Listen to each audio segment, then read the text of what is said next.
Hello, in today's video we're going to be comparing and contrasting and showing you how to set up these two Midland NOAA Weather Alert radios. And so, here we are. This one on the left is a Midland WR-120 EZ. As you can tell, it is a NOAA Weather Alert radio. It's got the NOAA weather thing. And then this one here is a Midland WR-400. Pretty cool looking. So, there is two ways to power these radios. Number one would be plugging in the 12-volt DC jack into the top. And the other way would be inserting batteries, 3 AA's for the 120. So I can get the fan on. And then as the 400 on the back also has a 12-volt DC jack. And then the battery cover. Now this one takes 4 AA's instead of 3 like the other one. Alright, so when you first plug in or power the radio, you'll be, well, if it's the first time you've opened it, if it's like brand new in box, you'll have to like set it up. Now, this radio has a lot of different features. So we're going to go ahead and test out the features and everything.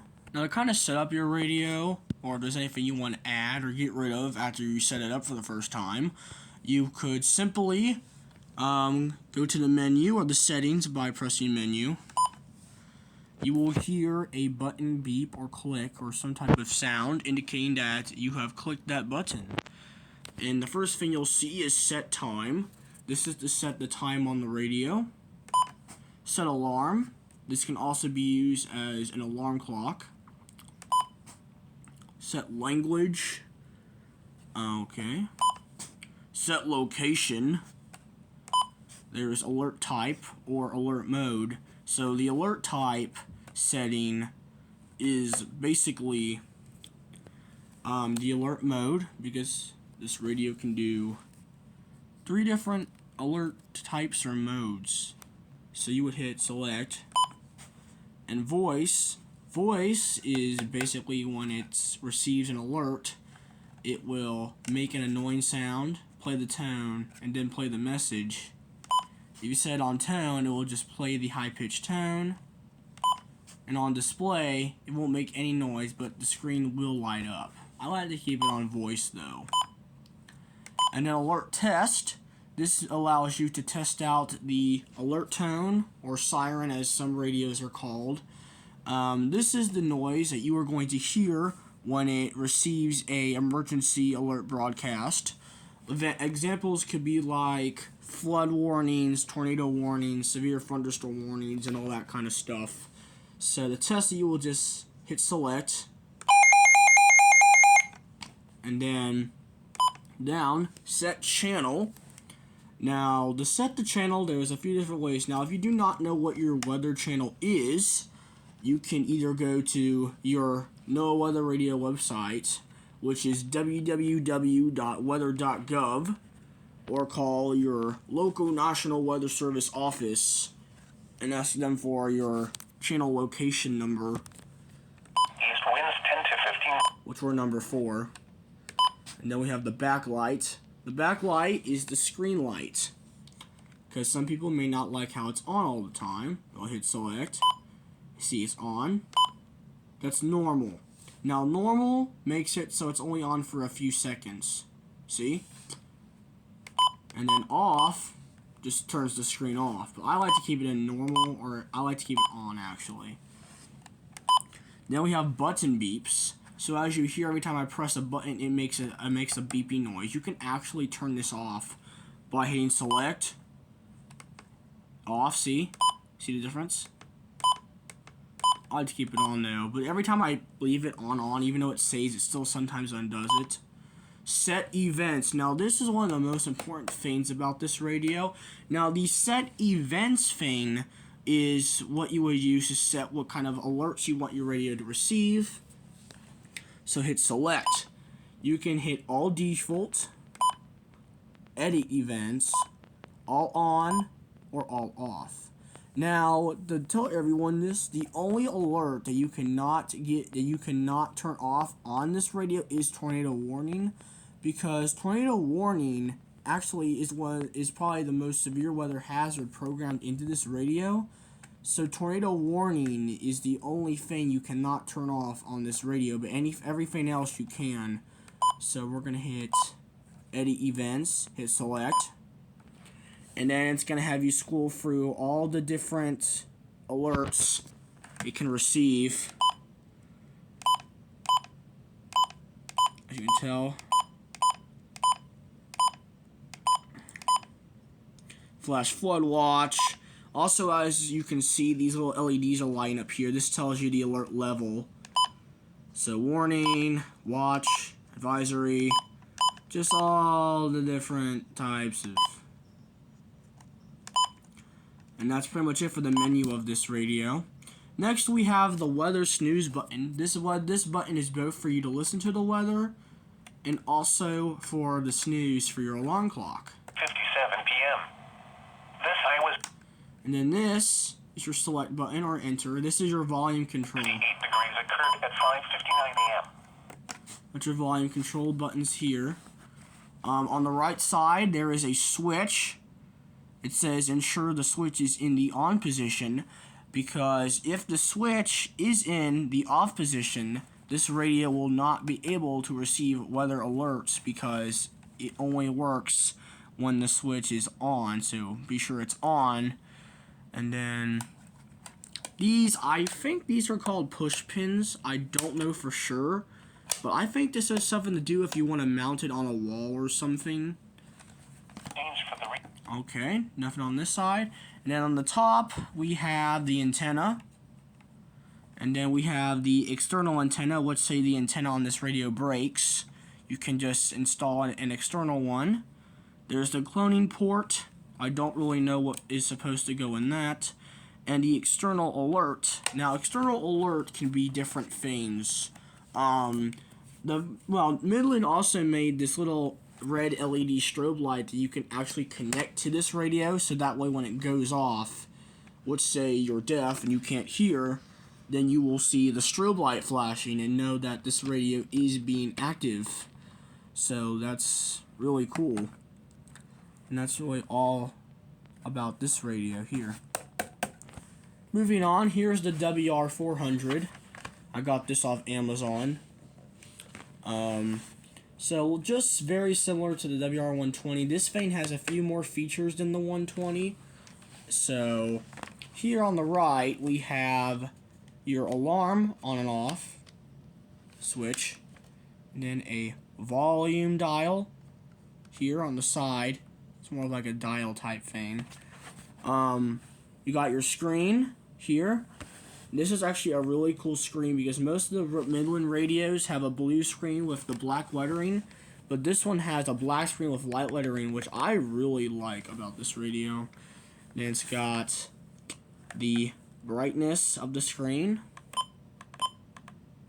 It's got different modes. And here's the menu. Set time, set alarm. Now you can actually set 2 alarms on this. Alert type. Radio, no. Set language, location, alert type. Alert test, very similar to how this one sounds. This one is basically the same alert tone, except it's faster, basically. There's that. Set channel. The backlight. This thing has a brightness of 10 is the maximum, so you can, here's 9, 8, 7, so on and so forth. This is actually the dimmest setting you could put this on. I like to keep it on 10. There. And then button beeps, just like this thing. This can also be turned either on or off. And then set events. We're gonna go to the edit events here, hit enter, and you'll see the LEDs line up. This is also your alert levels stuff here. It's got a lot of. Now, same with the 120 tornado warning, you cannot turn off on this. And then pretty much it for the menu. Now the weather snooze button, very similar to the 120. So to listen to your NOAA station or to silence your alarm, you would press this button here.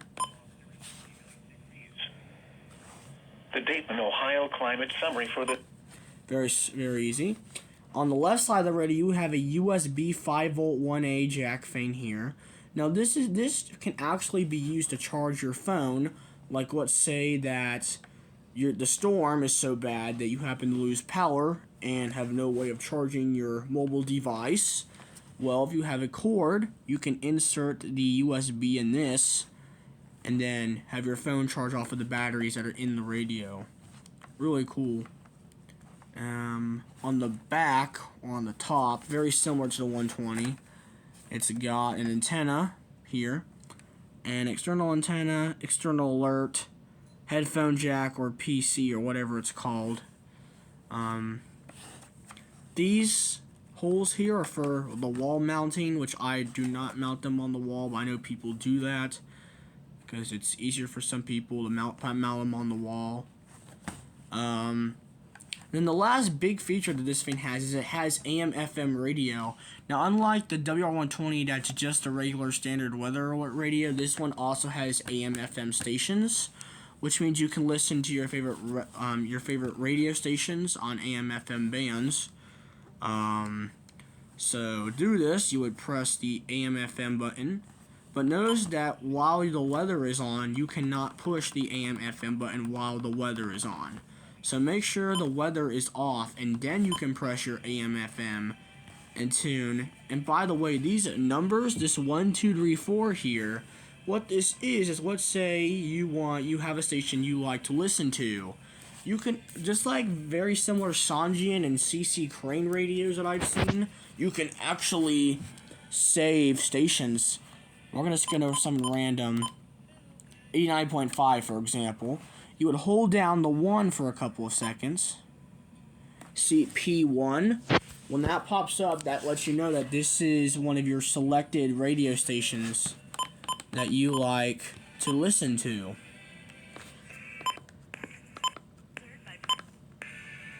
So yeah, I really think that's cool. It's even got AM/FM. So here is AM/FM. AM/FM, basically. It's really a cool radio. And that is pretty much the review of these two radios. So yeah, both of these are same digital message encoding, or I don't really know what SAME stands for, but I think it's like, it's the digital weather all hazards thing. Also, both of these are also public alert certified, which means that they do in fact go off for NOAA weather alerts. So that is just really cool. So yeah, that was the review of the WR-120 here, and then the WR-400 on this side. And which one do you like better? I do not know. I don't know. I think I may like the 400 a little better because of the screen, and it also has AM/FM, kind of similar to the WR-300 that got discontinued after 8 versions to make this. The Midland WR-300 was basically the original style of this. There was 8 versions of that made, and then before this there was the WR-100, but the WR-100 before it became the WR-120 in like 2011 was well, the first version was a black and silver variant, which is actually very hard to find. But yeah, that was the review of these two Midland all hazards NOAA weather radio alert radios. There we go.